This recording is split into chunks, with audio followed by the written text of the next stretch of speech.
Halo semuanya, ketemu lagi. Hari ini kita bakal bongkar rahasia dapur dari sistem-sistem cerdas. Pernah nggak sih kepikiran gimana caranya sebuah AI atau sistem itu bisa ngambil keputusan? Tenang, ini bukan sihir, tapi murni pakai logika yang super terstruktur. Percaya deh, setelah ini kalian bakal lihat logika ini bekerja di mana-mana. Coba deh bayangin kita lagi nyusun balok-balok bangunan. Nah, kita akan mulai dari pondasinya dulu, yaitu sistem aturan. Terus kita pasang tiangnya, yaitu prioritas, buat ngatasin kalau ada aturan yang tabrakan. Habis itu kita tambahin jendela buat kasus-kasus khusus lewat pengecualian. Dan terakhir, atapnya, yaitu penalaran, yang bakal nyatuin semuanya jadi satu bangunan pemikiran yang utuh. Siap? Oke, bayangin skenario ini ya. Kamu lagi jaga, terus tiba-tiba ada 3 laporan masalah masuk barengan. 1. Printer di ruang guru error. 2. Satu komputer siswa jadi lemot banget. 3. Internet satu lab mati total. Nah loh, sebagai teknisi atau bahkan sistem otomatis sekalipun, gimana kita tahu mana yang harus diurus duluan? Logika di balik keputusan penting inilah yang mau kita bedah tuntas. Oke, kita mulai dari yang paling dasar, pondasinya. Setiap keputusan yang dibikin sama komputer, mau itu program yang simple banget atau AI yang canggih sekalipun, semuanya itu akarnya dari satu konsep ini. Apa itu? Namanya sistem berbasis aturan. Jadi, apa sih sistem berbasis aturan itu? Gampang ya, bayangin aja sebuah sistem yang ngambil keputusan itu nggak pakai perasaan atau intuisi. Keputusannya itu murni 100% berdasarkan daftar perintah jika maka yang udah kita kasih. Kalau kondisi A terjadi, ya dia bakal lakuin B. Udah, gitu aja. Tegas, konsisten, dan nggak pakai galau. Nah, inilah dia jantungnya. Struktur jika maka atau if-then. If ini pemicunya, syaratnya. Then itu aksinya atau akibatnya. Ini adalah bahasa paling fundamental yang kita pakai buat ngasih perintah logis ke mesin. Simple tapi luar biasa kuat. Terus, gimana cara kerjanya? Simple kok, cuma 3 langkah. Pertama, sistemnya dapat fakta atau data mentah. Kedua, ada yang namanya mesin inferensi. Anggap aja ini detektifnya sistem, mulai kerja. Si detektif ini bakal nyocokin fakta tadi sama semua aturan yang ada di dalam buku panduannya. Begitu ketemu aturan yang pas, langsung lanjut langkah ketiga, eksekusi. Jalankan perintah THN-nya. Biar lebih kebayang, kita pakai contoh nyata ya. Misal, sistem penentu bantuan sosial. Aturannya jelas banget. Jika penghasilan pelamar di bawah 2 juta rupiah dan jumlah tanggungannya 3 orang atau lebih, maka sistem akan otomatis melabeli dia sebagai layak dapat bantuan. Nggak ada tawar-menawar, nggak ada opini, cuma data, aturan, dan eksekusi.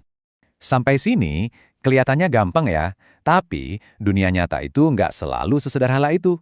Gimana kalau misalnya ada 2 aturan yang sama-sama terpenuhi, tapi hasilnya malah bertolak belakang? Nah, disinilah ceritanya jadi makin seru. Ini nih tantangan logikanya. Bayangin sistem kamu bingung. Ada satu kasus, tapi kena 2 aturan sekaligus. Aturan pertama bilang boleh, aturan kedua bilang nggak boleh. Terus sistemnya harus gimana? Diam aja? Tentu nggak. Disinilah kita butuh konsep yang namanya prioritas. Kita balik ke contoh bantuan sosial tadi. Misal, aturan A bilang kalau penghasilan rendah, dia layak dapat bantuan. Tapi, ada aturan B yang bilang, kalau dia udah nerima bantuan lain, dia jadi nggak layak.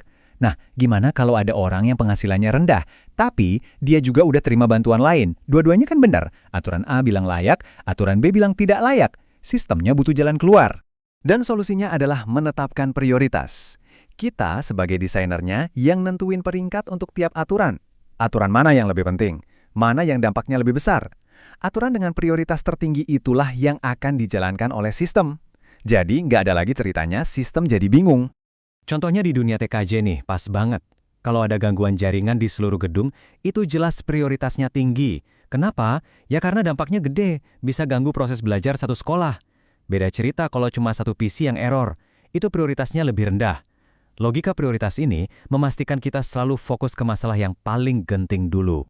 Oke, kita naik level lagi. Aturan udah ada, prioritas untuk mengatasi konflik juga udah. Tapi gimana kalau ada situasi yang unik banget, yang nggak pas sama aturan umum? Nah, disinilah kita butuh yang namanya penanganan pengecualian.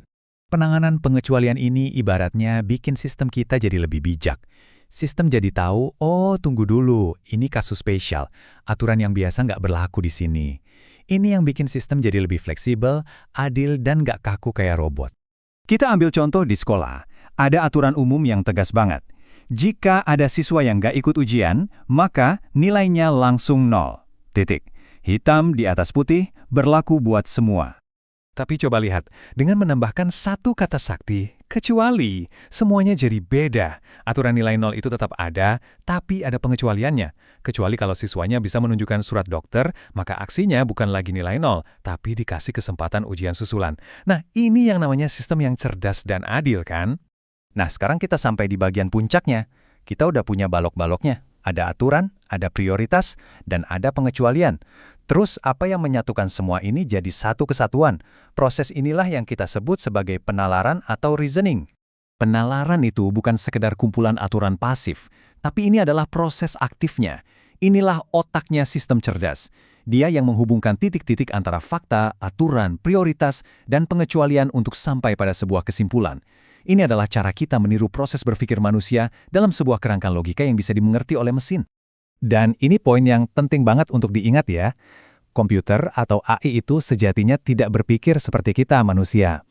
Dia nggak punya kesadaran, nggak punya perasaan. Dia hanya menjalankan, mengeksekusi alur-alur logika yang sudah kita rancang dan definisikan dengan sangat rapi untuknya.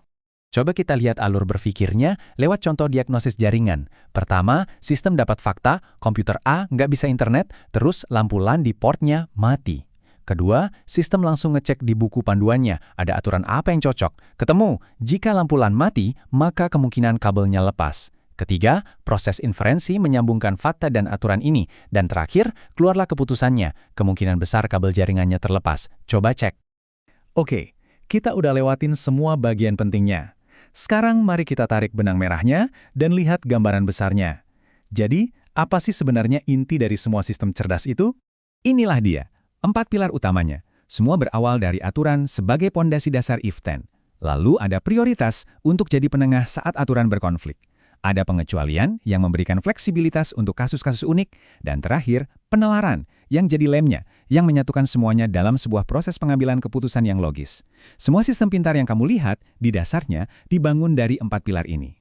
Nah, sebagai penutup, aku punya tantangan kecil buat kamu. Setelah kita bedah semua ini, coba deh perhatikan sekelilingmu. Sistem rekomendasi di aplikasi streaming, filter spam di email, bahkan mungkin lampu lalu lintas di jalan. Coba deh cari di mana kamu bisa menemukan jejak-jejak aturan, prioritas, dan penalaran di dalamnya. Ini bakal seru. Terima kasih sudah menyimak. Sampai jumpa di pembahasan berikutnya.